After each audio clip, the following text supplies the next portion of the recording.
J'étais dans ma chambre, travaillant sur mon plan pour tuer le prince Rikla. Puisque je rencontrais Nevan en personne, je voulais que notre discussion en vaille la peine. J'ai étudié le programme du prince que le duc Romalung m'avait remis. Il semble que le meilleur moment pour le cibler serait le festival fondateur. L'emmener là-bas sera facile. Le festival de fondation avait lieu une fois par an pour célébrer la création du royaume. Avec les démons, il y avait eu des discussions sur la possibilité de ne pas organiser la célébration cette année, mais l'idée avait finalement été abandonnée. Le prince se trouverait à l'extérieur du château et participerait au défilé. Ce qui était ennuyeux dans l'assassinat d'un prince, c'était qu'il n'y avait pas d'autre choix que de faire passer cela pour une mort due à une maladie. Un meurtre non résolu d'un royal porterait atteinte à l'intégrité du royaume. Bien sûr, je ne serais jamais attrapé, parce que je n'étais pas stupide. Les responsables prépareraient donc probablement un bouc émissaire. Cela rendrait difficile le sommeil la nuit et je ne savais pas quelle sorte de répercussions cela entraînerait. Il y avait un certain nombre de personnes au pouvoir qui pouvaient exploiter l'assassinat d'un prince à leur profit. Mais la mort par maladie était une autre affaire. Il ne serait pas nécessaire de trouver un criminel. Cela constituerait également une menace suffisante pour la comtesse Granfelt et ses partisans. Nous ne pouvons pas nous permettre qu'ils soupçonnent qu'il est mort empoisonné. Cela rend les choses beaucoup plus difficiles. J'ai regardé une aiguille que j'avais à proximité. C'était un outil d'assassinat contenant une toxine. Le poison a provoqué des symptômes intéressants et une enquête conclurait probablement que la victime a péri à cause de la maladie. Le problème était de savoir quand injecter Rikla. Si je n'avais pas eu besoin de faire passer cela pour une maladie, j'aurais pu l'abattre avec un fusil de sniper. La plupart des gens ne connaissaient pas les armes à feu et n'auraient jamais pensé que quelqu'un puisse tuer à plus de 800 mètres. Ce serait un jeu d'enfant. Cependant, les circonstances exigeaient que je m'approche. La barrière autour du château pose problème. Si ma cible n'avait pas été des membres de la royauté, j'aurais pu me faufiler dans leur chambre et les tuer dans leur sommeil. Malheureusement, cela était impossible dans le château royal. Il y avait un champ magique autour du sol sur lequel vivait la famille royale, et il s'activait lorsque quelqu'un d'autre que ceux de leur lignée ou les gardes du palais entraient. C'était un outil fabriqué par les dieux qui pouvait détecter la longueur d'onde de l'âme d'une personne. Je ne pouvais pas tromper quelque chose créé par des divinités. J'avais confiance que je pouvais tuer le prince, me cacher et m'échapper même après l'activation de la barrière. Cependant, la simple activation du champ indiquerait clairement la présence d'un intrus. À ce stade, même si la disparition du prince semblait être due à une maladie, il considérerait qu'il s'agissait d'un assassinat. Si je ne peux pas sortir du château sans être détecté, je ne peux pas le tuer. Il semblerait que le duc Romalung veuille que je le tue à la fête de Mina. Non, cela pourrait être un test. Selon le programme, le prince assisterait à une fête parrainée par la comtesse Granfelt, l'identité publique du démon serpent Mina. Il a été positionné et écrit sur l'itinéraire de manière à attirer l'attention. Au moment où la mort de Rikla a été proclamée assassinat, la mission a été un échec. Cependant, si nous imputions l'acte à la femme qui avait ensorcelé le prince, cela pourrait changer les choses. Si le prince était tué lors de la fête de Mina, nous pourrions en faire le bouc émissaire, ce qui nous permettrait de nous débarrasser à la fois de la marionnette et de son maître. Il n'y avait pas de mouvement plus efficace. Si celle qui tirait les ficelles de Rikla n'avait pas été Mina, bien sûr. Dans des circonstances normales, si la comtesse Granfelt était accusée du meurtre d'un prince, ce qu'elle avait pris au piège s'éloignerait d'elle pour ne pas s'impliquer. Cependant, le deuxième prince avait été si profondément brisé que le duc Romalung ne voyait d'autre moyen que de mettre fin à ses jours. Sachant cela, j'ai dû envisager la possibilité que les nombreux autres animaux de compagnie de Mina se rebellent en son nom plutôt que de rompre les liens avec la femme. Le duc Romalung me testait probablement. Il voulait que je comprenne qu'attirer l'attention sur la comtesse Granfelt ne serait qu'une mauvaise chose. C'est amusant. Je devrais passer des contrôles de sécurité stricts lors du festival de la Fondation et je ne pouvais pas me permettre de laisser la moindre trace de mon travail. Cela faisait longtemps que le sang de mon assassin n'avait pas coulé comme ça. C'était une tâche qui dépassait même les tueurs secrets les plus élitistes. C'est ce qui le rendait si excitant. Le lendemain matin, un message est arrivé par pigeon voyageur. C'était la réponse de Nevan à ma demande de rendez-vous. Elle veut que je vienne cet après-midi, marmonnai-je. C'était terriblement précipité. La fille d'un duc était sûrement une femme occupée. Prendre du temps pour moi n'aurait pas dû être facile, ce qui témoigne de l'importance qu'elle accordait à moi. URGH. Lou, c'est tellement brillant, se plaignit Dia. Vas-y et lève-toi. Il est presque l'heure du petit déjeuner, dis-je. La lumière de la fenêtre avait réveillé Dia, elle s'assit et se frotta les yeux. Elle ne portait rien, donc son adorable torse était nu. Il est déjà si tard ? Je n'ai pas assez dormi la nuit dernière parce que tu ne voulais pas me lâcher. Je pense que tu as compris ça à l'envers. Tu ne comprends toujours pas le cœur d'une femme, Lou. C'est à ce moment-là que tu es censé être d'accord avec moi. Dia se glissa hors du lit, se dirigea vers le placard et en sortit quelques vêtements. Cela pourrait créer des problèmes si jamais vous laissiez quelqu'un voir ce placard. Les gens pourraient vous prendre pour un travesti. Ou te maudire d'avoir un harem. Double.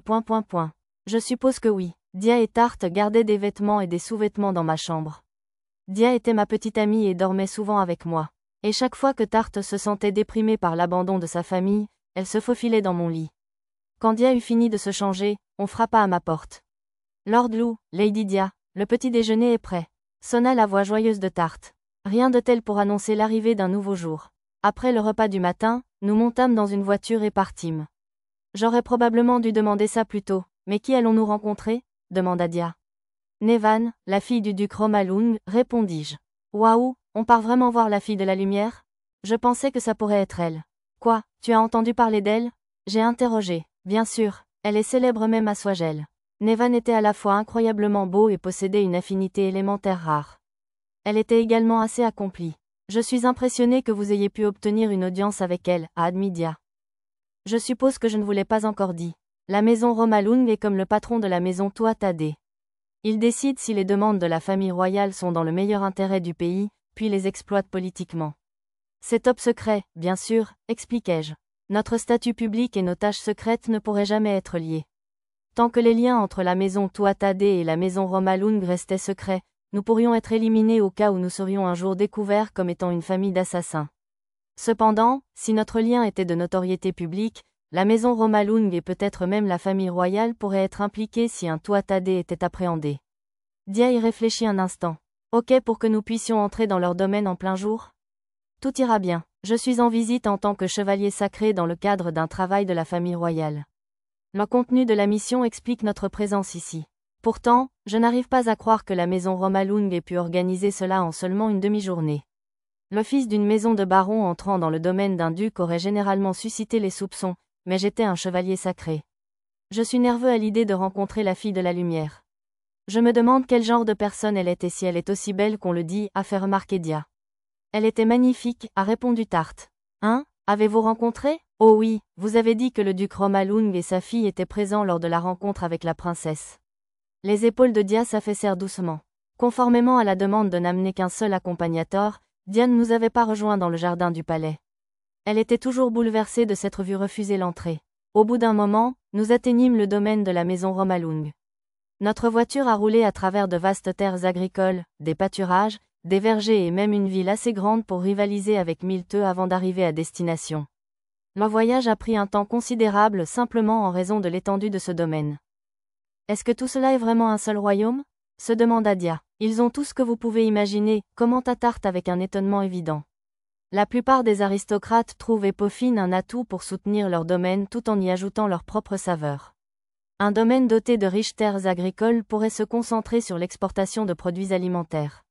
Dans le même temps, celle qui possède une ville commerciale se concentre sur le commerce. Une région possédant une entreprise minière pourrait développer une industrie spécialisée dans le secteur manufacturier. La maison Romalung, cependant, manque de ce genre de pensée étroite. Il constitue une élite dans tous les domaines, agriculture, élevage, industrie, commerce, etc. C'est pourquoi d'autres les appellent sarcastiquement l'Empire Romalung. Ce sont les nobles les plus puissants d'Alvan, expliquai-je. La maison Romalung effectuait depuis des centaines d'années un élevage sélectif et une éducation visant à créer les humains ultimes, rassemblant avidement les lignées et les enseignants les plus élites du monde entier. Le résultat était une population suprêmement compétente avec des connaissances illimitées et un réseau qui s'étendait dans tous les domaines imaginables. Cela a abouti à une société où les élites du domaine rivalisaient et se poussaient les unes les autres pour avancer plus loin.